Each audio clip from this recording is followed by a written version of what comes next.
लीजिए सुनिए सूर्यकांत त्रिपाठी निराला के लिखे उपन्यास चोटी की पकड़ का भाग 26 मेरी यानी समीर गोस्वामी की आवाज में। मुन्ना की निगाह नीली हो गई, चाल ढीली। चलकर महल वाले भीतरी तालाब में अच्छी तरह स्नान किया। गीली धोती से निकलकर बुआ के कमरे में गई।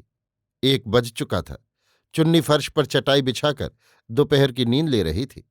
मुन्ना की थाली चूल्हे पर रखी हुई, भोजन करके चटाई बिछाकर लेटी। आंख लग गई। जब उठी चुन्नी काम कर रही थी। बुआ लेटी हुई थी। बगल की दूसरी कोठरी में मौसी बैठी हुई खाने का मसाला तैयार कर रही थी। मुन्ना कुछ नोट ले आई। बरामदे पर गिने। 10 और 5 रुपए के पहचानती थी। ये थोड़े थे। जटाशंकर को एकांत में बुला ले गई और कहा, आज ही सिपाही इकट्ठे कर लेने हैं, बाजार चले जाओ, पुलिस के साफे वाला कपड़ा खरीद लो।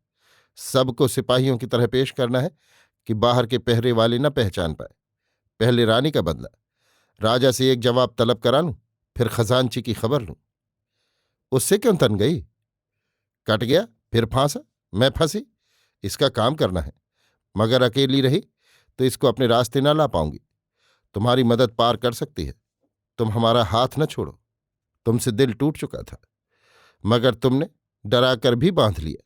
इस मामले में हम अकेले थे, अब दो हैं।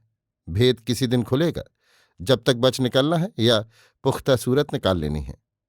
तुम हमसे मिले, खजांची से भी। हमारा खजांची का यही हाल। हम एक दूसरे को फंसाना भी चाहते हैं। खजांची सरकार की मदद लेगा। पहले हमको भेद बतला दिया होता तो ना उधर का फंसना होता ना इधर का। अब तो सारा संसार फंस गया। नहीं तो मतलब नहीं गट रहा था। रुपए रानी जी के पास नहीं, ये टेढ़ा है। टेढ़ा हो सीधा, बचत न थी अगर तुम बीजक रख लेते। कहो बचत के लिए दे दिया? नहीं, मर्दानगी के लिए। अभी आप सुन रहे थे सूर्यकांत त्रिपाठी निराला के लिखे उपन्यास चोटी की पकड़ का भाग 26 मेरी यानी समीर गोस्वामी की आवाज में।